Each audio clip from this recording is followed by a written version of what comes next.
안녕하십니까. 계속해서 대구에서 전해드리겠습니다. 이 경북 동해안 지역은 휴일인 오늘 화창한 봄날씨를 보이면서 공원과 휴양지마다 나들이 객도로 붐볐습니다. 낮에는 20도 가까이 오르면서 바닷가를 찾는 사람들도 많았습니다. 휴일 표정 장성훈 기자가 전해드립니다. 3월 중순의 해수욕장이 한여름처럼 북적입니다. 모터보트가 시원하게 내달리고 백사장에서 일광욕을 즐기고 바닷물에 몸을 담그기까지 합니다.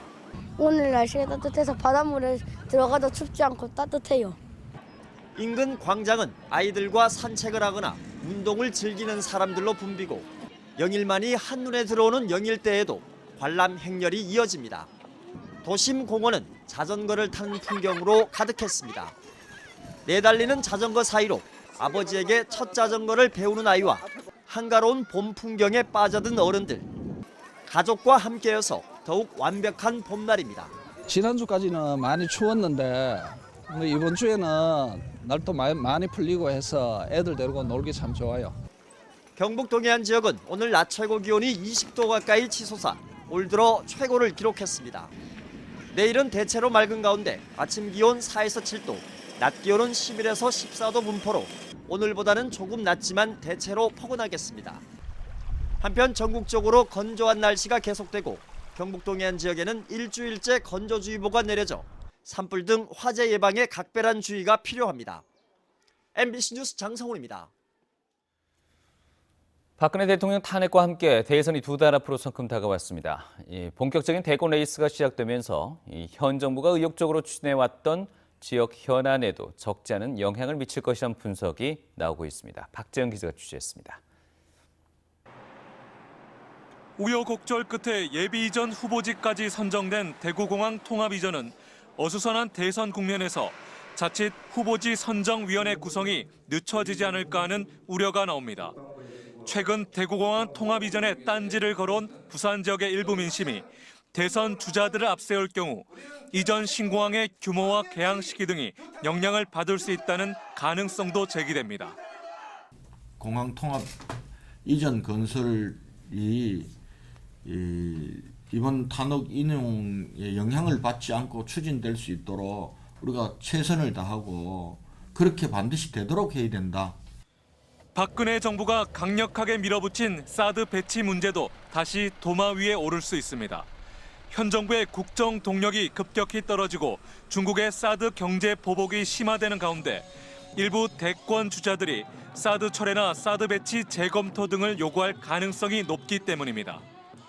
도민들께서 걱정 덜 하시고 현안 문제들은 로드맵들 하나하나 챙겨서 가도록 하는 결의를 다지십니다.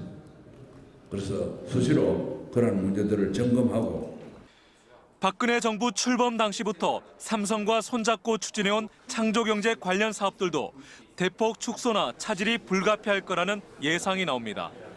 특히 대선이 치러지기 전까지는 국회를 통한 지역 현안과 관련한 법안 처리가 사실상 어려울 것으로 보여 대구시와 경상북도가 이에 대한 보완책을 마련해야 할 것으로 보입니다. MBC 뉴스 박재영입니다.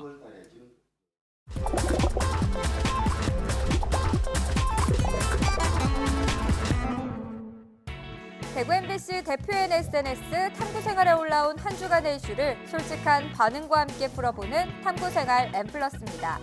3월 새학기가 시작된 대학가에는 신입생들을 위한 오리엔테이션이 한창이었는데요. 첫 번째 키워드는 군대보다 더 군대 같은입니다. 대구의 한 대학의 간호학과에서 선배들이 신입생들에게 보낸 문자입니다. 선배와 대화할 때 끝말은 무조건 다나 까로 해라. 또 밝은색 염색은 할 수 없고 엘리베이터 이용은 하지 마라 등 마치 군대를 방불케 하는데요. 경북의 또 다른 대학, 신입생 오리엔테이션 때 마시기 위해 소주만 7,800병, 맥주 약 1,000병을 구입한 사실이 드러나기도 했는데요. 이처럼 군기잡기와 강압적인 음주는 매년 문제가 되고 있어 일부 대학에서는 건전하고 유익한 오리엔테이션을 기획하는 곳도 생겨나고 있습니다. 이에 한 누리꾼은 술판에 군대 놀이는 이제 그만이라고 했는데요. 이렇게 군기잡기 좋아하는 학생들, 빨리 군대를 보내야만 이 나쁜 오리엔테이션 문화가 바뀔까요? 두 번째 키워드는 교통문화 수준 꼴찌입니다. 이쪽 동행이 써본 지가 얼마 안 돼가지고. 휴대전화를 사용하던 운전자도 걸립니다. 오늘 대출 건이 있어서 급해서 하다 보니. 횡단보도 정지선을 지키지 않고 방향 지시 등도 켜지 않은 채 차선을 마구 바꿉니다. 교통안전공단이 지난해 교통문화지수 실태조사 보고서를 발표했는데요. 안타깝게도 경북이 17개 전국 광역자치단체 가운데 꼴찌를 기록했다고 합니다. 경북은 17개 광역시도 중 79.11을 받아 꼴찌를 기록했고 특히 인구 대비 교통사고 사망자 수, 보행자 사망자 수 등에서 최하위에 속해 불명예를 안았는데요. 이에 누리꾼들은 이러니까 내가 운전하면서 화를 안 낼 수가 있나? 우리가 그랬던가? 이 정도인 줄은 몰랐는데 등의 다양한 반응을 보였습니다. 마지막 키워드는 법보다 의지의 문제입니다. 최근 경산의 한 서점 출입구에 설치된 장애인용 경사로를 두고 경산시는 통행에 방해가 되고 인도에 경사로를 내는 나쁜 선례가 된다며 철거하라고 했지만 장애인단체는 장애인 차별금지법을 근거로 반발하고 나섰는데요. SNS상에서도 어쨌든 불법 설치인이 철거해야 한다, 장애인 접근권이 우선이다 등 논쟁이 뜨거운 가운데 한 누리꾼은 모두 틀린 말은 아니지만 이건 법보다 의지의 문제가 아닐까요? 라고 해 많은 사람들의 공감을 받기도 했습니다. 지금까지 탐구생활 M+였습니다. 경북교육청은 사교육비 부담 경감과 투명한 학원 문화를 위해서 경북 5,200여 개인과외 교습자를 대상으로 지도 점검을 강화하기로 했습니다.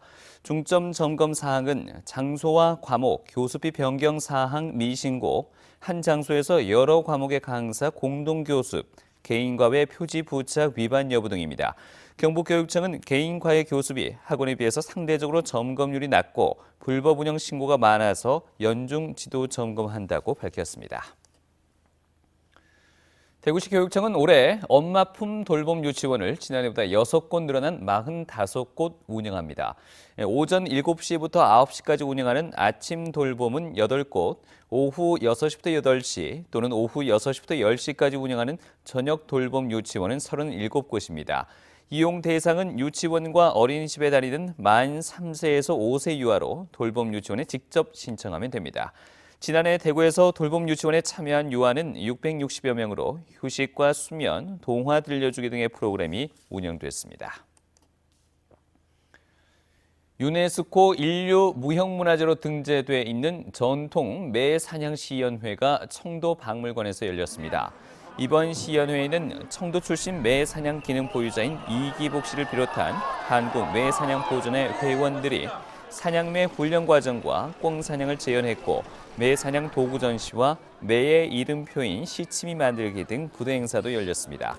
매는 천연기념물로 문화재청의 허가를 받은 사람만 다룰 수 있는데 국내에는 무형문화재 2명과 전수생들이 활동하고 있습니다. 동북지방통계청이 2015년 인구주택 총조사 결과를 분석한 결과 대구 지역 총 가구 가운데 4분의 1이 달서구에 있는 것으로 나타났습니다.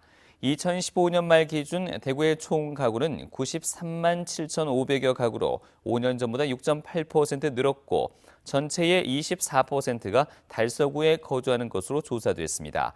가구가 가장 많은 지역은 달서구 진천동, 가장 적은 지역은 중구 성내 3동으로 나타났습니다.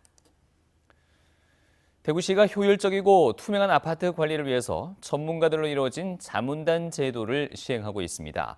2014년 9월부터 운영되고 있는 아파트 관리 전문가 자문단은 전기와 가스, 승강기, 법률 등 16개 분야 전문가 39명으로 이루어져 있습니다. 지금까지 대구였습니다.